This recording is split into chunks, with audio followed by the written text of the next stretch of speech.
नमस्कार। आज हम एक बहुत ही अहम रिपोर्ट पर बात करने वाले हैं। जी। ये रिपोर्टर्स विदाउट बॉर्डर्स मतलब आरएसएफ की विश्व प्रेस स्वतंत्रता सूचकांक 2025 की ताज़ा रिपोर्ट है। हाँ, ये 3 मई को आई है। बिल्कुल।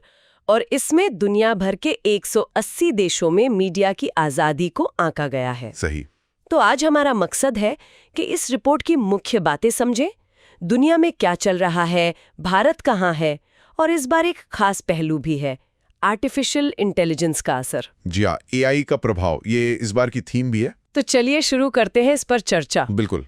तो जैसा आपने कहा, ये इंडेक्स 180 देशों को देखता है और 0 से 100 के स्कोर पर देता है। 100 मतलब सबसे अच्छी स्थिति प्रेस की स्वतंत्रता के लिए, और 0 मतलब सबसे खराब। जी बिल्कुल। और स्कोर के हिसाब से रंग भी दिए गए हैं, जैसे हरा मतलब अच्छा, पीला ठीक ठाक, फिर हल्का नारंगी मतलब कुछ समस्या है, और फिर गहरा नारंगी और लाल। गहरा नारंगी मतलब कठिन हालात, और गहरा लाल मतलब बहुत गंभीर स्थिति। तो 2025 में दुनिया भर की तस्वीर क्या कह रही है? औसत स्कोर क्या है? देखिए, दुनिया का जो औसत स्कोर है वो 54.7 है। 54.7। ये किस श्रेणी में आता है? ये कठिन यानी डिफिकल्ट वाली श्रेणी में है, गहरा नारंगी। ओह अच्छा, मतलब कुल मिलाकर दुनिया भर में पत्रकारों के लिए माहौल चुनौतीपूर्ण है। बिल्कुल, चुनौतियां बनी हुई हैं, कह सकते हैं कि हालात आसान नहीं है। और इस रैंकिंग में सबसे ऊपर कौन है और सबसे नीचे? इससे एक अंदाजा लगता है कि कितना फर्क है। हाँ, ये जानना दिलचस्प है। सबसे ऊपर पहले की तरह ही नॉर्वे है, स्कोर है 92.31। नॉर्वे हमेशा टॉप पर रहता है। जी, लगभग हमेशा। उनके बाद डेनमार्क, स्वीडन, नीदरलैंड्स, फिनलैंड, ये सब स्कैंडिनेवियन और नॉर्डिक देश अच्छा करते हैं। और दूसरी तरफ? सबसे नीचे कौन है? सबसे नीचे 180वें नंबर पर इरिट्रिया है, स्कोर सिर्फ 11.32। बाप रे, बहुत कम। जी, और उसके ठीक ऊपर सीरिया, अफगानिस्तान, उत्तर कोरिया, ईरान। ये वो देश हैं जहां प्रेस की स्वतंत्रता की स्थिति बहुत ही खराब है। अगर हम अलग-अलग क्षेत्रों यानी रीजन्स की बात करें तो यूरोप सबसे अच्छा परफॉर्म कर रहा है, औसत स्कोर करीब 79 है। अच्छा, काफी ज्यादा है वैश्विक औसत से। हाँ, लेकिन दूसरी तरफ एशिया प्रशांत क्षेत्र है, वहां चिंता की बात है। क्यों?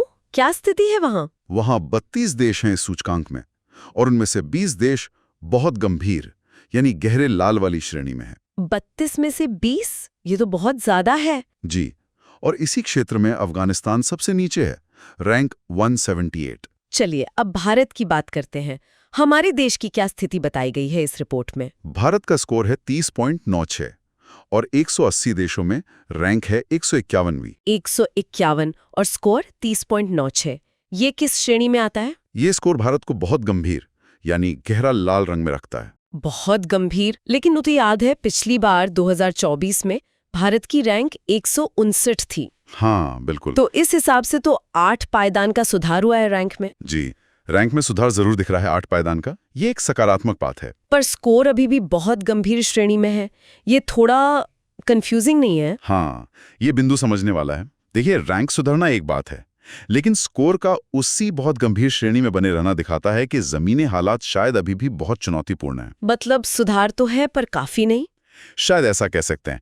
रिपोर्ट भारत का मूल्यांकन 5 पैमानों पर करती है: राजनीतिक, आर्थिक, कानूनी, सामाजिक और सुरक्षा। अच्छा।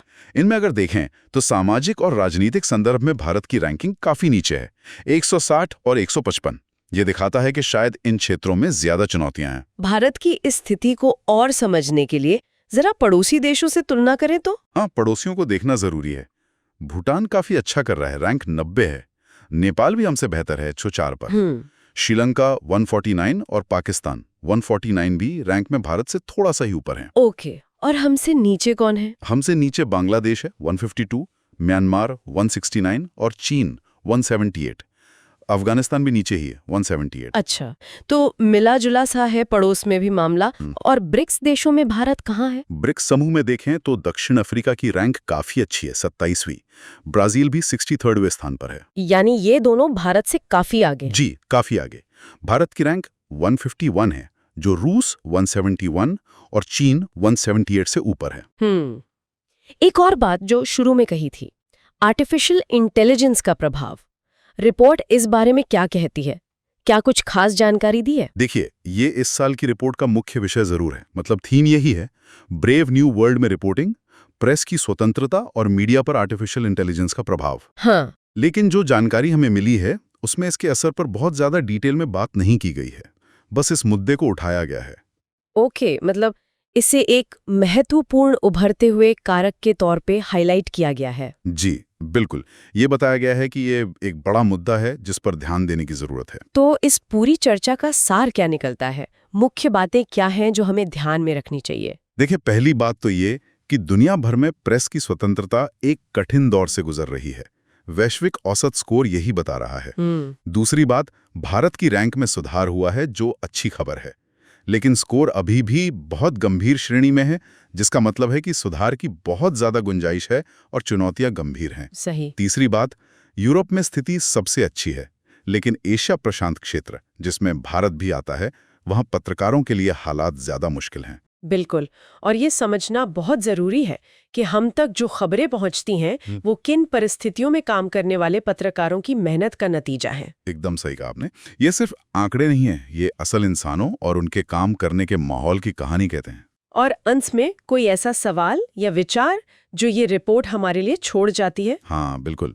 जैसा कि रिपोर्ट की थीम इशारा करती है, ये जो आर्टिफिशियल इंटेलिजेंस है, AI, ये आने वाले सालों में प्रेस की स्वतंत्रता की चुनौतियों और शायद मौकों को भी कैसे बदलेगा। ये वाकई सोचने वाली बात है। क्या ये फेक न्यूज़ और डिसइन्फॉर्मेशन को बढ़ाएगा या फिर पत्रकारों को उनके काम में मदद करेगा? ये एक बहुत बड़ा सवाल है जिस पर हमें लगातार नजर रखनी होगी और सोचना होगा।